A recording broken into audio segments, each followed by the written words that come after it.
everybody. I'm going to take a little look at this week's Come Follow Me, which is going to deal with Matthew chapter 8. And there's a lot of healing that goes on here from Jesus' hand. And the thing that struck me the most is that this seems to be an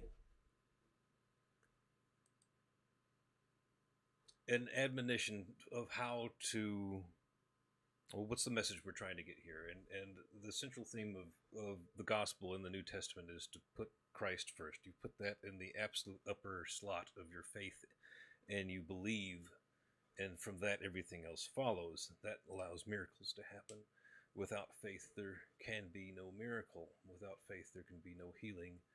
And without faith, Jesus can't do his work. So let's dive in. And so this takes place right after Jesus' Sermon on the Mountain. And so we're talking about coming down from the mountain, and great multitudes followed him. So now there's always a lot of deep symbology here when we're talking about a biblical text. And one of the main symbols here is, what does it mean when we're talking about mountains? And mountains are things that are huge, they're almost eternal, and they're very tall and high. And where did Jesus go to give his message? He went up on top of the Mount of Olives, where he's standing on a place where a tree which grows healthy oil and olives, well, olives first, right? And that lets him be in a place where he can be seen by many people. He climbs to the highest place that he can in order to deliver his message, and that's the place to do it. You don't want to be, down at the root when being lazy. You want to broadcast your message as far as possible. And behold, there came a leper and worshipped him. So this is important. The leper is already in a state of faith. He has a strong conviction that Jesus is able to help him. And he knows it and believes it in his heart, because he says, "Lord, if thou wilt, thou canst make me clean." So he knows he can. There's no doubt in the leper's mind that he can be healed by Jesus. And so Jesus does, because he's able to, because of the man's faith. And Jesus put forth his hand and touched him, saying, "I will, be thou clean." And immediately his leprosy was cleansed. And Jesus said unto him, "See thou tell no man, but go thy way, and show thyself to the priest, and offer the gift that Moses commanded for testimony unto them." Now this is quite the command by Jesus. See thou tell no man, but go straight to the priest. And this really gets into something that I'm still struggling with. There's a lot of deep mysteries and puzzles in the Levitical code, which is what this is pointing back to, and why Jesus wants the leper to go back and see a priest. So without getting into that, one thing that I do want to point out is that we often forget that these are spiritual cleanings, and not just the physical disease of leprosy.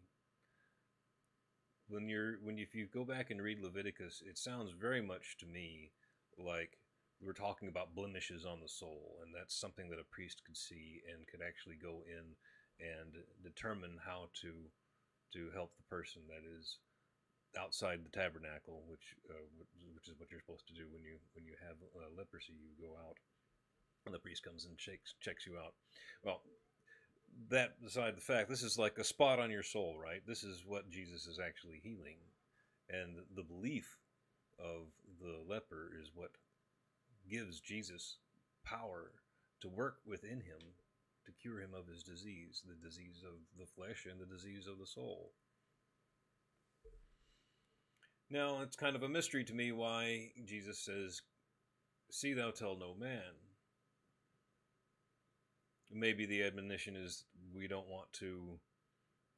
go running around and gallivanting about how great I am. I need you to go do what you need to do. And what need to do is to go see the priest and to go start that process of really keeping yourself clean, right? Maybe it's a little bit um, like the adulterous woman who Jesus saves from being stoned, and says, well, you need to just, all you need to do is go and sin no more, because no one here is condemning you anymore, and so there's no condemnation from this disease anymore, so go get yourself fixed. Now, this is the centurion is the one that comes to Jesus next. And when Jesus was entered into Capernaum, there came unto him a centurion, beseeching him, saying, Lord, my servant lieth at home sick of the palsy, grievously tormented. So palsy is a shaking disease where there's no control over the body, and he cannot perform physical actions well. And Jesus said unto him, I will come and heal him. And the centurion answered and said, Lord, I am not worthy that thou shouldest come under my roof. So here's a really strong demonstration of faith. I'm small, and Jesus is large, and you're way greater than I am, Master. All you need to do is speak the words, and I know my servant will be healed. You don't even have to come to him. And then he explains what he is, the centurion. For I am a man under authority, having soldiers under me, and I say to this man, Go, and he goeth, and to another, Come, and he cometh, and to my servant, Do this, and he doeth. And when Jesus heard it, he marveled, and said to them that followed, so he's kind of like, you can imagine him turning around and talking to the disciples and the crowd that's following him around at this point. Verily I say unto you, I have not found so great a faith. No, not in Israel. So there's something about the structure of this centurion's command and people listening and following him. So the centurion obviously must believe that he is doing something well and good. And he must be demonstrating that to those that follow him and to his servants.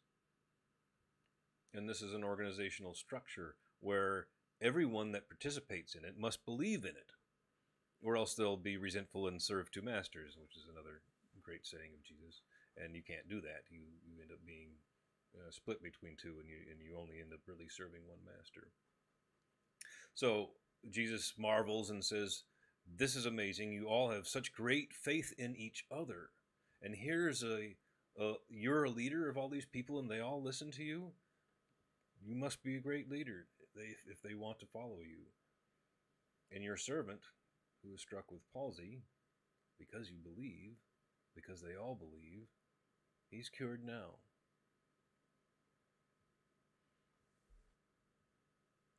I say to my servants, do this, and he do it. And when Jesus heard it, he marveled and said to them that followed, Verily I say unto you, I have not found so great a faith. No, not in Israel. And I say unto you that many shall come from the east and west and sit down with Abraham and Isaac and Jacob, so the three fathers of Judaism, which led to Christianity, and in the kingdom of heaven.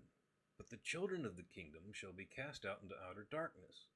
There shall be weeping and gnashing of teeth. Quite the thing to say. Well, here's something that Jesus actually marveled at, the structure of this centurion's organization.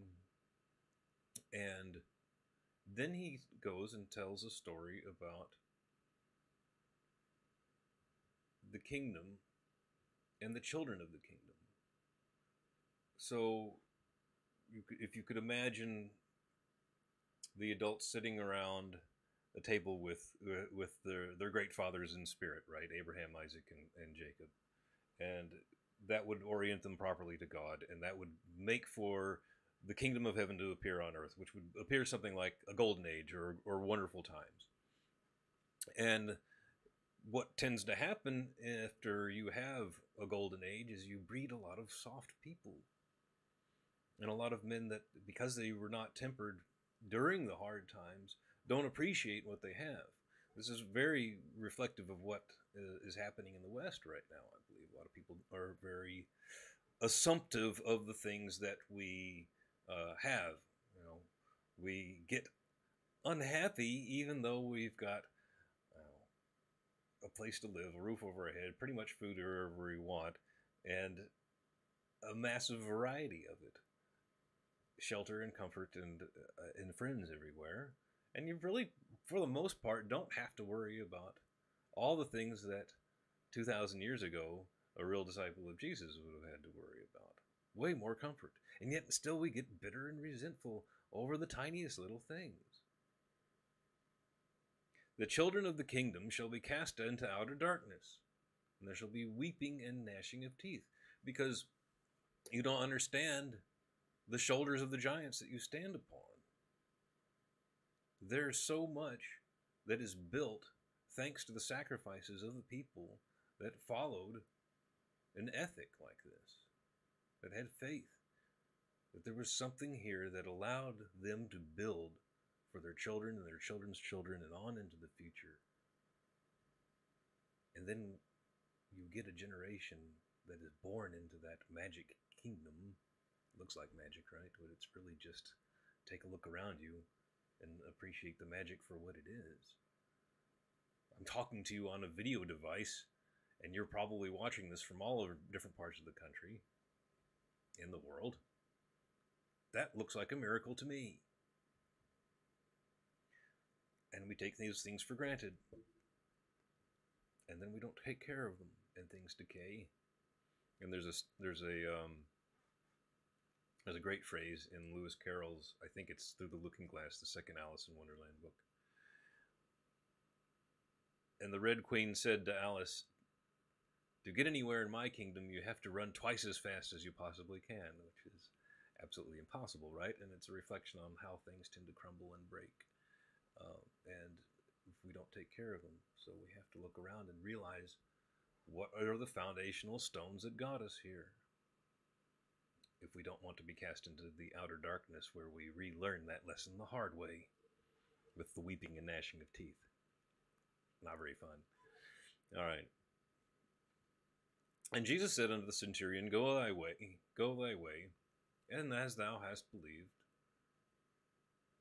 so be it done unto thee. And the servant was healed in the selfsame hour. Because of the man's faith, the servant is going to have the ability to act, is the metaphor here. Now, regardless of the miracle itself, I don't want to take away from that. But what does it mean for us? This is an age where God seems to be resting, and we don't see miracles like this. But take a look around you. Who is shaky? Who waffles? Who does not follow a straight path? Kind of hard to follow a straight path of Jesus or Christ when you're shaking with the palsy, because you're waffling all over the place. You can't decide which way to go, this way or that way. The faith gives you the straight and narrow path to follow. That's kind of like being healed from palsy, right? You're not shaking and unsure. Look around at the faith of others, and that gives you strength too. And belief in a Savior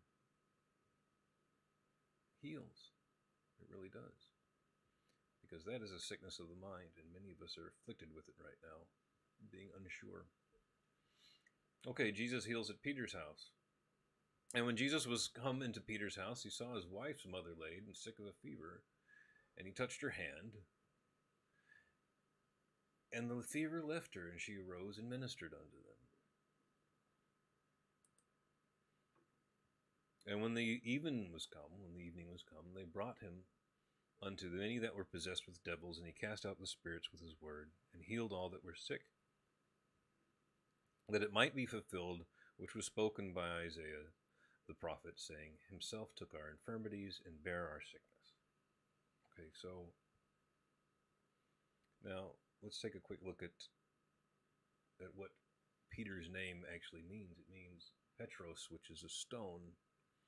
And the stones in the Bible, we tend to think of the horrible things like people getting stoned. But this has a much deeper and richer meaning than that. The meaning of a stone is the things that are foundational, or the things that you can build with, the things that don't change, the things that are structural. There's something about Peter that makes him a rock, a foundation, something strong. And Peter's mother-in-law is sick, and she has a fever. And so all Jesus has to do is touch her hand, and she's able to come and minister unto them. So there's something about the power of Christ that a woman who would be laying sick in fever, what else could that mean? You know, well, you languish around, you're dissatisfied with life. There's so many things that distract from the things that make us the happiest, which is to build and construct in God's light, in a way that builds and provides for the future, that is deeply satisfying to a human, because a human is most happy, in my belief, when we are busy doing something of purpose and meaning. And happiness is not a static state.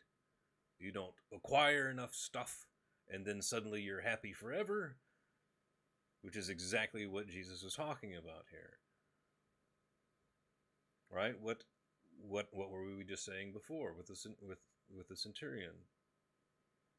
We get a bunch of people that sit down in the kingdom of heaven and don't appreciate it.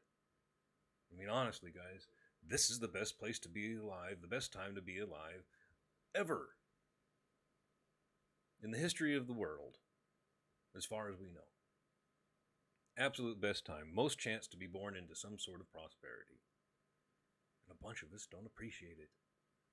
It's sort of a tragedy, isn't it?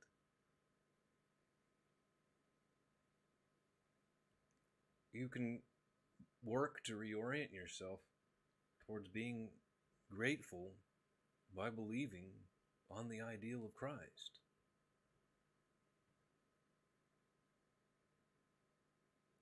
One of Christ's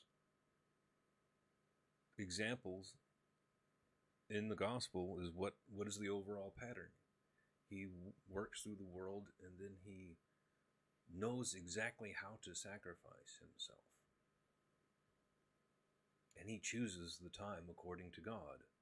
And he doesn't let the evil scribes or Pharisees tempt him into making a sacrifice at an improper time. If you orient yourself towards Christ and towards the Father, and you open your heart and your mind to feeling the Spirit, you can find peace in the things that you are building, and much joy. And that, I believe, is what is happening to Peter's mother-in-law here. She didn't have anything to look forward to, a reason to help those that are building. And as soon as Jesus comes in, she gets up. She begins moving. She helps. She begins ministering unto the disciples. And then Jesus goes about casting off devils, which I'm not going to get into detail here, because coming up, there's a section I do want to get into that when we get to Legion, which I believe is coming up towards the end here. Okay, the cost of following Jesus. One second, let me check on the stream, make sure we're doing okay here. All right. Hey. You guys are out there watching, I appreciate it. Didn't expect anybody to be on right now. Thanks, guys. If you want to type anything in the chat, I'll try to respond. Trying to learn how to do this and keep my eyes on two things at once. I'm not good at multitasking yet, but I'll get better as we go along. All right, so the cost of following Jesus. Now, when Jesus saw great multitudes about him, he gave commandment to depart to the other side. And a certain scribe came and said unto him, Master, I will follow thee with ever so with ever whithersoever. Yes, sorry. Sometimes the old particles in the King James Bible are a bit tricky. Master, I will follow thee whithersoever thou goest. So here's a scribe. Here's to me the scribes are the men of science of the time, the men that spend their time in the libraries trying to understand truth, and have been doing it without the help of a guiding light like Jesus. And Jesus said unto him, the foxes have holes, and the birds have air, the birds of the air have nests, but the Son of Man hath nowhere to lay his head. Now this is a quite a puzzling one.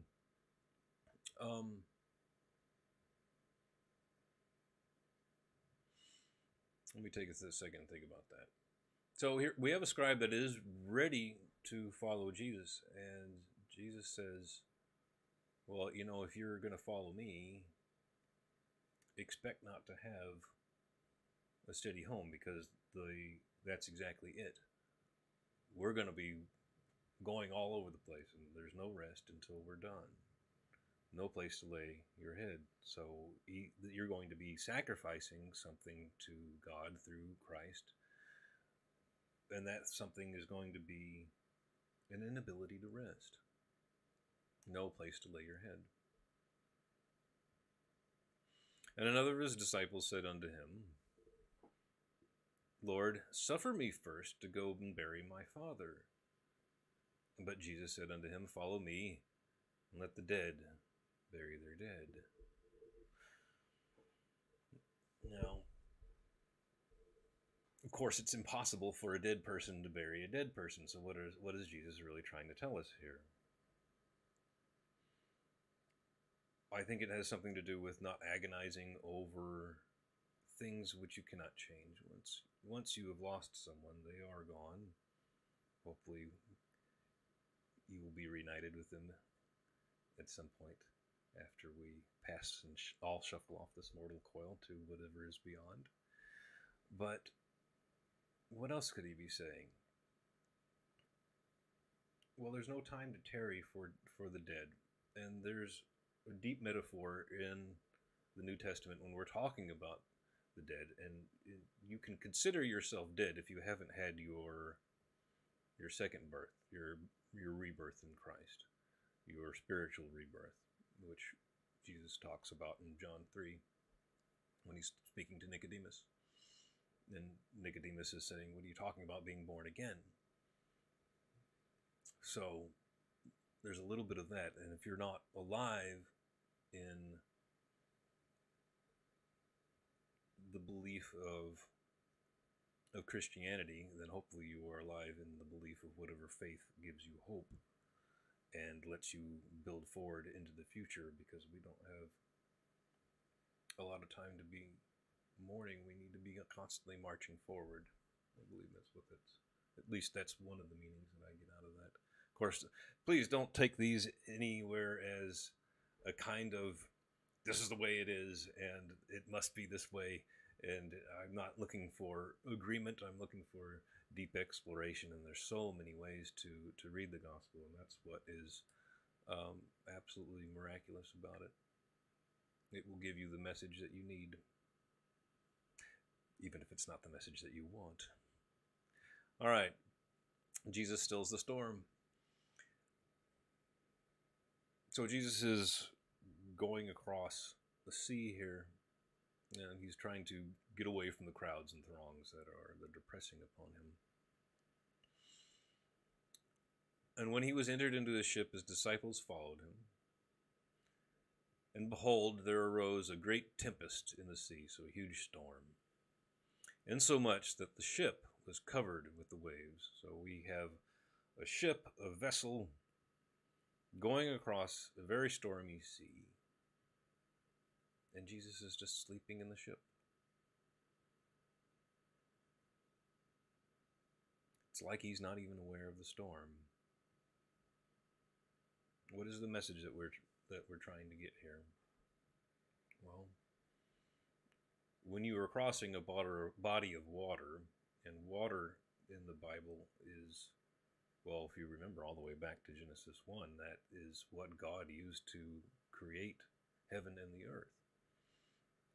Water is chaotic. Water is a source of potential, and water is a source of destruction as well. You need your vessel, your ship, to be able to cross it. And if the waves are attacking your ship, then you are scared. This is what happens to us when we go into places or things that we fear to do. Waves of fear come crashing down upon us. We are threatened to drown in our own emotions, and it keeps us from acting properly. And his disciples are obviously scared. So let's read on. And his disciples came to him and woke him, saying, Lord, save us. We perish. So they're afraid of dying. They're afraid of not being able to make it to the other side. They're crossing a sea. So they've got a place to go here. But they've got to cross the stormy ocean first, the place that they're scared to go, because they might lose themselves. And he saith to them, Why are you fearful, O ye of little faith? So Jesus kind of gets a little annoyed here. He's like, what are you scared of? Do you believe? And belief is one of those things that can crush fear. And fear, as I love the quote from Frank Herbert's Dune, fear is the mind killer. You may as well be dead if you're scared, because it can root you in inaction. And inaction is a place where people go to die out of misery and despair. Why are you fearful, O ye of little faith? And then Jesus arose and rebuked the winds and the sea, and there was a great calm. Having faith in Christ rebukes the emotional waves that come attack you every day. There's hope. There's something to protect you from the chaos. A reason to step forward, a reason to try to cross that sea of the unknown. Having Jesus walking beside you as your partner allows you to cross that sea without fear. He will calm the winds and the storms, and you will not drown in your crossing. But the men marveled, saying, What manner of man is this? Even the winds and the sea obey him. Yeah, all this from faith. Now, this is one of my favorite parables, and I guess it's more of a story than a parable. But it is more, it's told 3 different times. This is the Matthew 8 version. Let's read a little bit before I get into it. And when he was come to the other side of the country of the, here's a biblical term I don't know, let's try. Gergeneses. Let's try that again. Gergesenes. Okay, we're going to go with that. Then there met him 2 possessed with devils. So 2 people possessed, coming out of the tombs. Who comes out of the tombs? Dead people. And let's relate that back to, have you been born again in Christ? Are you walking around blind and dead and stricken of the palsy with leprosy? You may as well be dead. I mean, we're all dead in the sense that we've been sacrificed into this world in a way. And what are we going to do with the time here? So 2 possessed with devils coming out of the tombs, exceedingly fierce, so that no man might pass by that way. So we've got these 2 guys getting in Jesus' way. And behold, they cried out, saying, What have we to do with thee, Jesus, thou Son of God? And I really think there's something key to this, because when things which are evil, which we're going to label demons or devils, possess someone, the devil within immediately recognizes Jesus as the Son of God, whereas other people may not. But the demons do. What have we to do with thee, Jesus, Son of God? Art thou come hither to torment us before the time? And there was a good way off from them, an herd of many swine feeding. So the devils besought him, saying, If thou cast us out, suffer us to go away into the herd of swine. Now, I think there's an important distinction to make here, because I've heard this story told in a way that makes it sound like Jesus purposely sends the devils into, and the devils are referred to as legion here in the other, I believe in both other parts. I know in Luke it definitely is. So the misconception is, I think it's a misconception, is that Jesus sends the devils into the swine. And I don't think that's right. I think he heals the two men by casting out the demons. But Jesus only allows the demons to go into the swine. Now, whenever you see animals in the Bible, it's important to realize that often they are talking about a type of person. You talk about sheep, you're talking about a docile human who is part of the fold and follows along with whatever the normal structures and orders of the time are. You talk about swine, you're talking about a kind of person who is a greedy consumer, would be one way to put it, or just sits around in the field eating everything that they can get their hands on, right? And that includes ideas. There's no filter in a swine. It eats all. If you were behaving like a swine, then all ideas are free to come into your mind.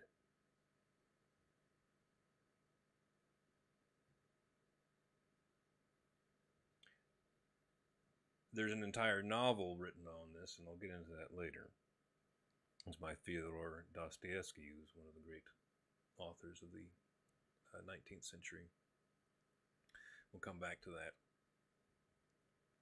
The point being that there are many ways to be possessed. And if you have Christianity as your organizing principle, then you will have a filter given to you by God through His Son that will prevent you from being swept away in these movements of things that cannot last. Humans are always tempted to tinker around with things, and Donald Pleasant had this awesome. He's an old actor, and I believe he's passed away.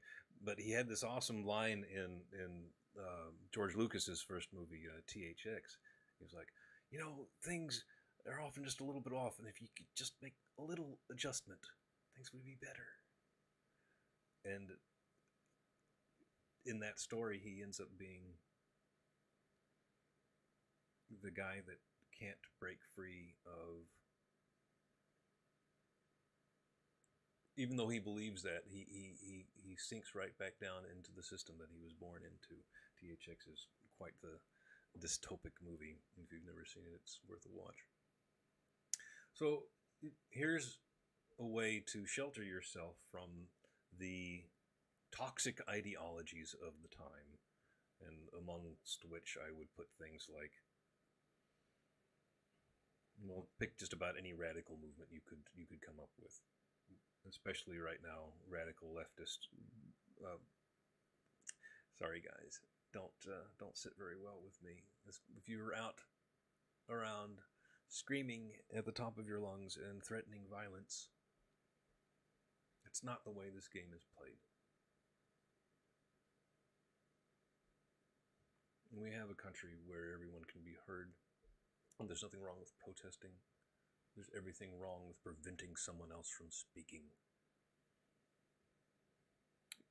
It's so much better to let all the ideas fight out in the arena than all the people. Let the ideas fight. There's no need for us to shed our own blood. That's what's happening here with this story of Jesus. Here are two men possessed by ideological devils. And they've already spread the disease. It goes into the swine. Jesus does not prevent that from happening, because the only way he can do that is for the swine to turn themselves into humans. They're really people after all. They just don't realize they're acting like swine. And what happens when we all put some ideal or some leader in the position where our transcendent and religious ideals should be in our mind? We end up building something that does not last and actually crumbles quite quickly. And this is, you can relate this to one of Jesus' other parables where he was saying that the stone which the builders rejected has become the head of the corner, and when the stone falls, if you're underneath it, it will grind you to dust. This is what's happening to the swine here. They're humans running off with the herd of the new idea of the time. It's not to say that the growth isn't necessary. The wonderful story of the gospel is that Jesus shows you how to grow properly by preserving the stones and the foundations of ancient things which have lasted in our rotten God and in the light, while still allowing for new growth to happen. Which is why you hear about harvesting and vineyards and trees all the time in the parables in the gospel. All right. So, with all of that in mind,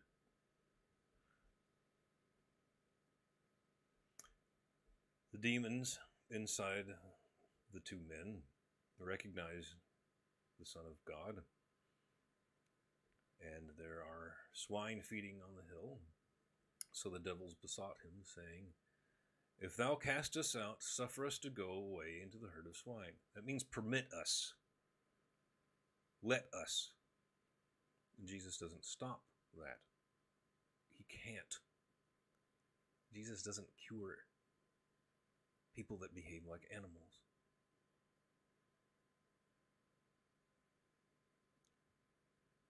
You must be a human to have faith.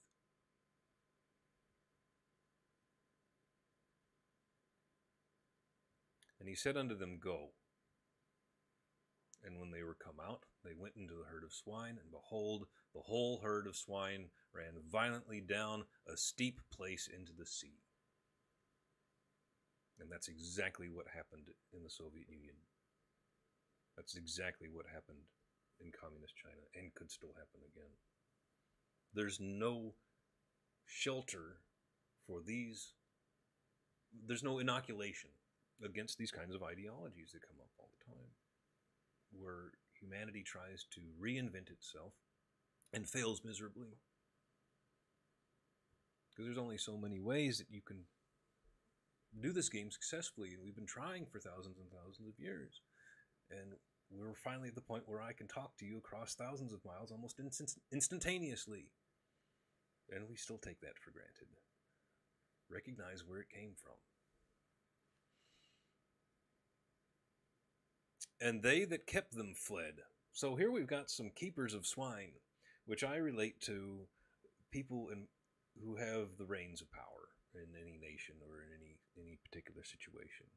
And there's one way you can stay in power, and that's to feed the herds of swine everything that they want, and they will support you until they can no longer anymore, because it will be a structure or a society that's built on something that can't last.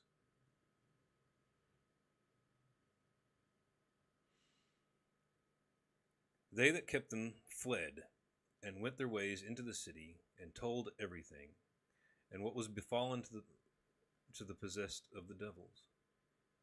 And behold, the whole city came out to meet Jesus. And when they saw him, they besought him that he would depart out of their coasts.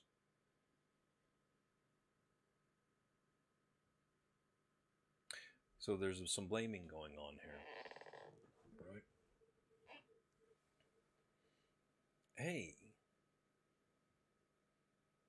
Jesus, we were taking care of all of our swine humans just fine, and we really liked the power that gave us. And we're bitter and resentful, kind of a little bit like Cain making the wrong sacrifice. They go into the city and tell many people about losing their livelihood. But the thing is, they were going to lose it anyways. There's no point in blaming the Son of Man, the Son of God, and God himself for what will crumble on its own anyways. But we tend to do it no matter what. Alright, well, I think we'll keep that for a little shorter today, and maybe tomorrow I'll come back on, or maybe later this afternoon we'll do a little bit of Matthew 9 and see where that gets us. Take care, everyone.